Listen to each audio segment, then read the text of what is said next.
morning to all. Good morning. One of the short stories I tell MBA students at MIT is I'm going to do in honor here of Barbara and tell you a true story of a Lufthansa flight from Rio de Janeiro to Frankfurt some years ago. And the flight took off normally, went a few hours into the Atlantic Ocean. And at a certain point in time, people started hearing noise on the right-hand side of the aircraft in the turbines. And the captain came on and said, I know you're hearing noise, but please don't worry about this. Lufthansa has procedures for this, and we know how to handle this. Do not be concerned. And then half an hour later, they started hearing noises in the left turbine, came back and said the same thing. And eventually the noises increased to a point where the captain said, look, we are going to have to do a forced landing on the ocean, but Lufthansa knows how to deal with this, so please do not worry. And in fact, the plane came down on the ocean very well. Everything worked perfectly. And he thanked everyone. And he said, please, now we need to organize how people will descend. So please, all of the people who know how to swim go to the right-hand side, the ones who don't to the left, and everyone organized themselves. And he said, no, everyone who knows how to swim on the right side, please exit from the right side of the aircraft, which everyone did. And then after that, he came back and said, the people on the left side who don't know how to swim, thank you for choosing Lufthansa. and this, in essence, I think is what happened. It was happening to the school system as a whole. Is what's happening to education when we stop to think about it. The amount of change and the relevance of what is being done, I think, needs to be questioned. Our experience in business is only superficially relevant, but the fact is that we started asking questions 25 years ago in a small company of 100 people, and basically what we did in the very beginning was to ask why 3 times in a row. Anybody who has a small child like we do knows that when the first question they ask of why, you have a very good answer for, and then they say why that, and it starts getting complicated, and by the third why, you have only one alternative, which is to buy them an ice cream. And here in our school system as well, when we stop asking people why exactly are we doing things the way we are, we're going to run into trouble if we ask ourselves 3 times in a row. We started doing that with business, and we started saying, why do we want everyone to show up at the same time? People have all kinds of biological internal clocks. Why the heck are we saying everyone has to be here at 8 o'clock? We were asking ourselves, why do people have to come to a corporate headquarters when they could go to a place near their house and just deal with whatever they need to do without having to drag them through hours of traffic per day?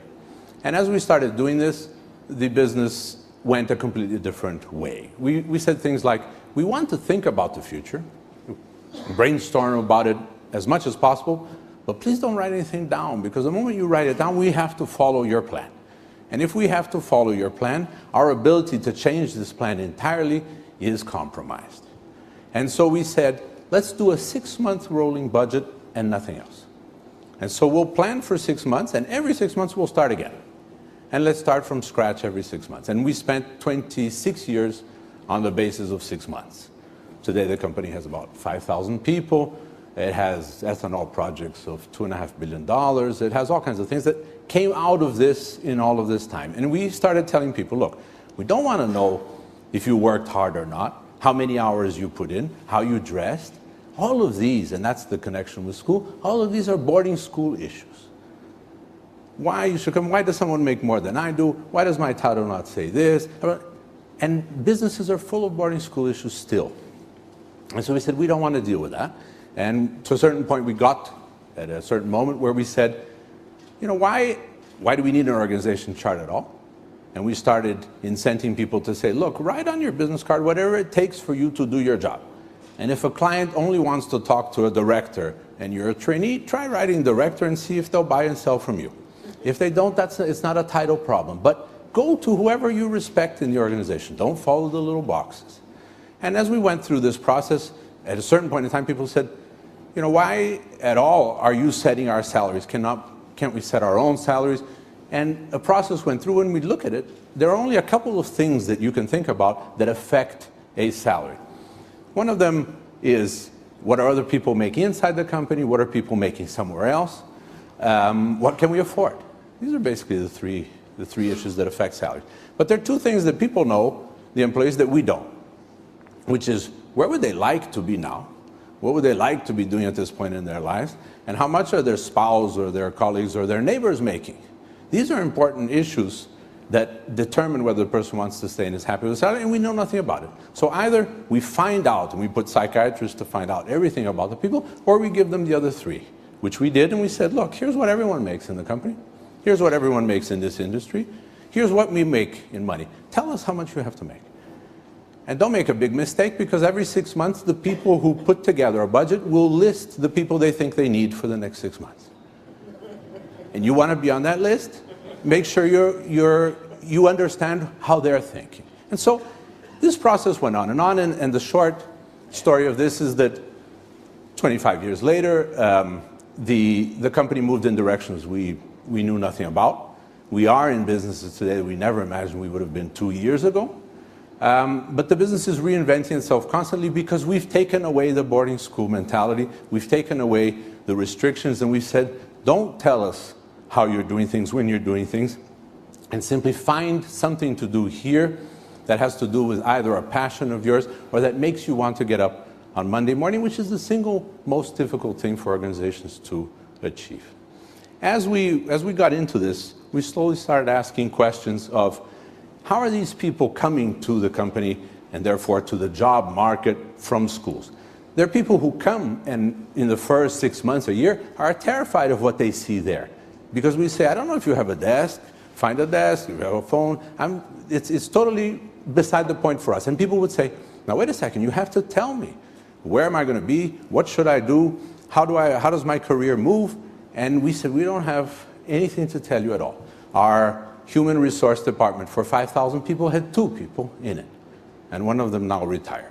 So the fact is that we would say, you've got to find that solution. And people, we realized, came to us from a schooling system where they'd learned submission very early on. And they'd learned to sit in a 52-minute class, which was decided basically by the University of Chicago a long time ago, which was the attention span of children in 1905. And that is how all the classrooms are still based. And that attention span is not by any means similar to what it was. Their study of exactly the same linear thing says that today the attention span is 8 minutes.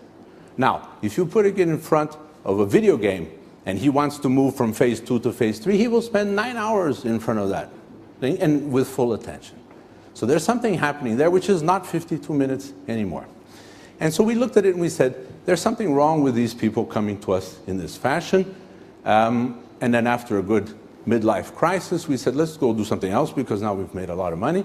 And let's start thinking, how did these people come here and how do we affect it and at what age? And our answer was 2. 2 is a good place to start. So we started working with 2-year-olds.